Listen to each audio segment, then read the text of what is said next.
जंगल के बीच बसे एक छोटे से गांव बलिया में विवेक अपने पापा दीनानाथ के साथ रहता था।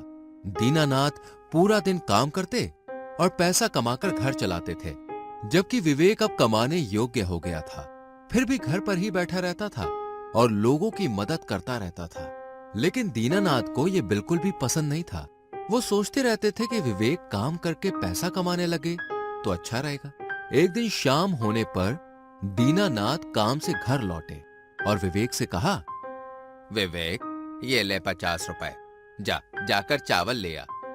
विवेक ने पैसे लिए और चावल लेने चला गया। जब वो गांव से गुजर रहा था तो उसने देखा एक बूढ़ी दादी भीख मांग रही थी। भगवान के नाम पर कुछ दे दो, 2 दिनों से कुछ नहीं खाया, भगवान तुम्हारा भला करेगा। 2 दिन से कुछ नहीं खाया, इनकी मदद तो करनी ही चाहिए, लेकिन मेरे पास तो सिर्फ 50 रुपए हैं। अगर वो इन्हें दे दिए तो चावल नहीं खरीद पाऊंगा और फिर पापा डांटेंगे। अगर खाना नहीं मिला तो मर जाऊंगी, कुछ तो दे दो खाने को। अगर उनको पैसे दे दिए तो पापा सिर्फ मुझे डांटेंगे, लेकिन नहीं दिए तो ये दादी मर जाएगी। मुझसे ज्यादा तो इन पैसों की जरूरत इस दादी को है। विवेक ने बूढ़ी दादी की मदद करने का मन बना लिया और जाकर उनको पैसे दे दिए।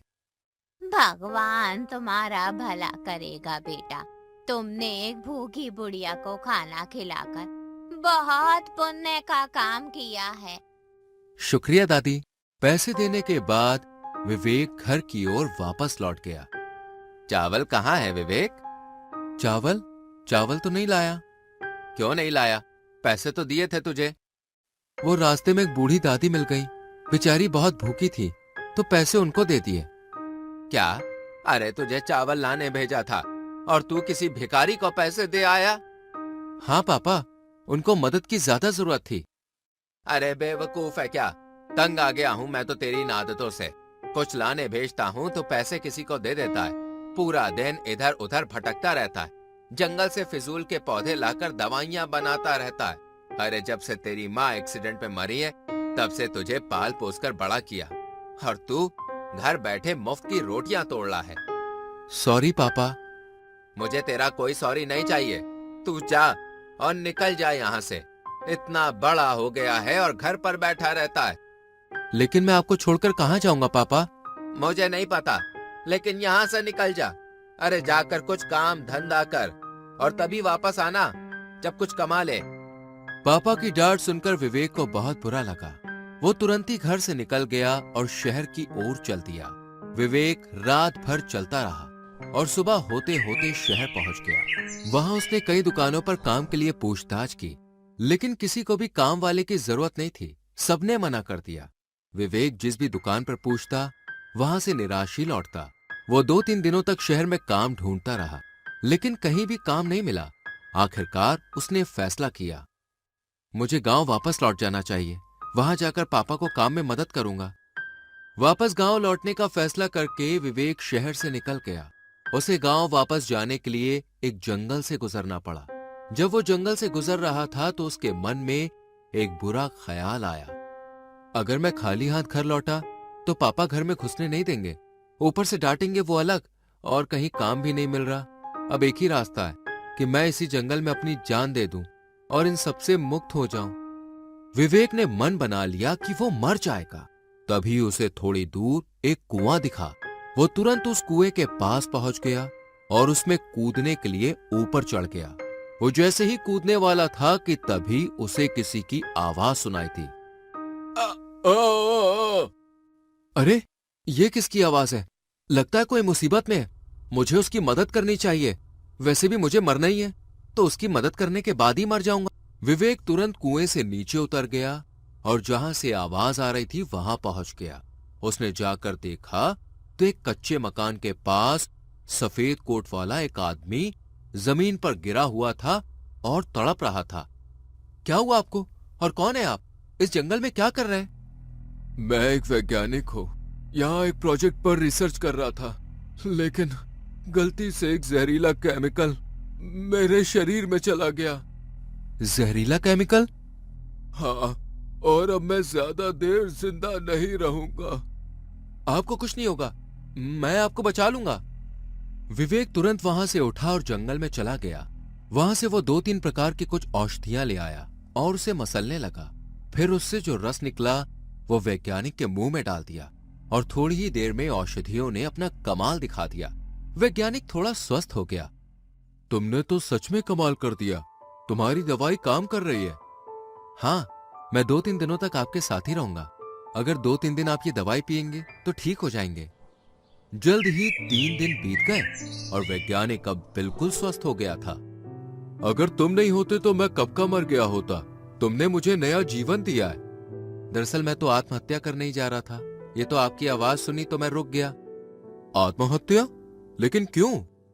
मैं काम ढूंढने शहर गया था, लेकिन कोई काम ही नहीं मिला, इसलिए निराश होकर घर वापस जा रहा था।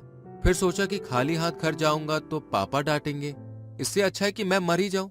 आखिर इस दुनिया में मेरी किसी को जरूरत ही नहीं है। ओह, फिर तो मुझे तुम्हारी मदद करनी चाहिए। आखिर तुमने मेरी जान बचाई है। मुझसे कुछ मांग लो। कितने पैसे चाहिए तुम्हें? बोलो। नहीं नहीं, पैसे नहीं चाहिए मुझे तो काम चाहिए। अगर काम मिल गया तो मैं कमाऊंगा। वैसे तो तुम मेरे कोई काम नहीं आ सकते, लेकिन मैं तुम्हारी मदद कर सकता हूं। तुम्हें औषधियों का जो ज्ञान है उसकी मदद से हम कुछ दवाइयां बनाएंगे। तुम उसे बेचकर पैसे कमाना। लेकिन वो दवाइयां कौन खरीदेगा? सब खरीदेंगे, क्योंकि आज भी कई ऐसे रोग हैं जिसकी कोई दवाई नहीं बनी है। वैज्ञानिक की बात विवेक के गले उतर गई। कुछ दिनों तक वो वहीं पे रहा और वैज्ञानिक की मदद से जंगल की औषधियों से कुछ दवाइयां बनाई। फिर उसे छोटे छोटे डिब्बों में भरकर उसे एक थैले में रखकर गांव चला गया। विवेक गांव में घर घर भटकता है और बीमार लोगों को दवाई बेचकर उसके पैसे लेता है। इससे उसकी थोड़ी बहुत दवाइयां बिक भी गईं।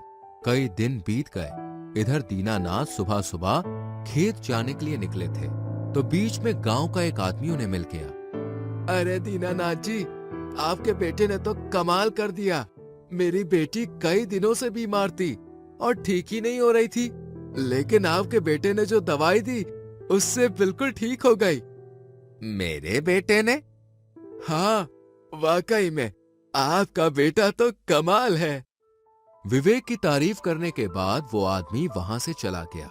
लेकिन दीनानाथ सोचते रह गए कि उसने जिस बेटे को घर से निकाल दिया, लोग उसकी इतनी तारीफ कर रहे हैं। दूसरी ओर विवेक एक पेड़ के नीचे अपनी दवाइयों का थैला लेकर बैठा था। तभी एक आदमी भागता हुआ वहां आया। अरे बेटा, जल्दी चलो, सरपंच जी बीमार हैं, उनको तुम्हारी बहुत जरूरत है। विवेक उस आदमी की बात सुनकर तुरंत उठा और अपना थैला लेकर उसके साथ चल दिया। जब वो पहुंचे तो सरपंच जी पलंग पर लेटे हुए थे। क्या हुआ सरपंच जी आपको? थोड़ी देर पहले एक सांप ने मुझे काट लिया। काटने के बाद सांप तो बच निकला, लेकिन मेरे पूरे शरीर में जहर फैल गया है। आप बिल्कुल चिंता मत करें। मेरे पास एक ऐसी औषधि है जिसे पीते ही आपके शरीर में जो जहर फैला है वो कम होने लगेगा और कुछ ही घंटों में आप बिल्कुल ठीक हो जाएंगे। जल्दी करो बेटा, वरना मैं मर जाऊंगा।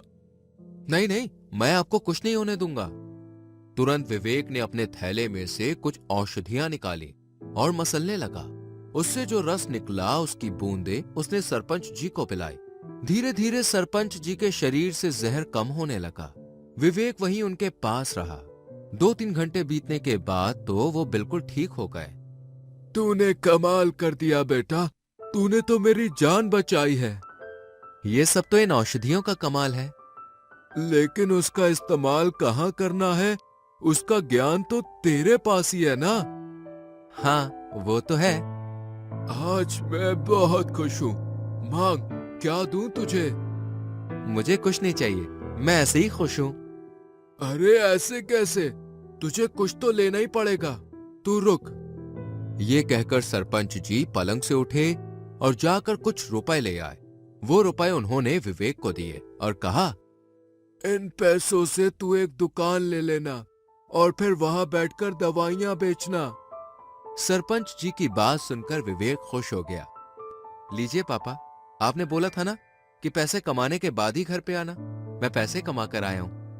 वाकई तू तो एक अच्छा बेटा है। मैं तुझे घर से निकालना नहीं चाहता था, बस चाहता था कि तू कुछ काम करे और पैसे कमाकर अपने पैरों पर खड़ा हो जाए, ताकि मैं ना रहूं तो तू अपना अच्छे से गुजारा कर सके। ये सब आप ही के कारण हुआ है। अगर आप मुझे घर से नहीं निकालते तो शायद मैं अपने ज्ञान का सही इस्तेमाल नहीं कर पाता। हाँ, अब मुझे लग रहा है कि तू अपने सही रास्ते पर चलने लगा है। ये लीजिए पापा, मेरी कमाई के पैसे। ये पैसे तू अपने पास ही रख और इसका अच्छे से इस्तेमाल करना। जैसी आपकी इच्छा पापा। कई लोगों की जान बचाकर और मदद करने के बाद विवेक बहुत खुश था। उसे समझ में आ गया था कि जो दूसरों का अच्छा करता है उसके साथ भी अच्छा ही होता है।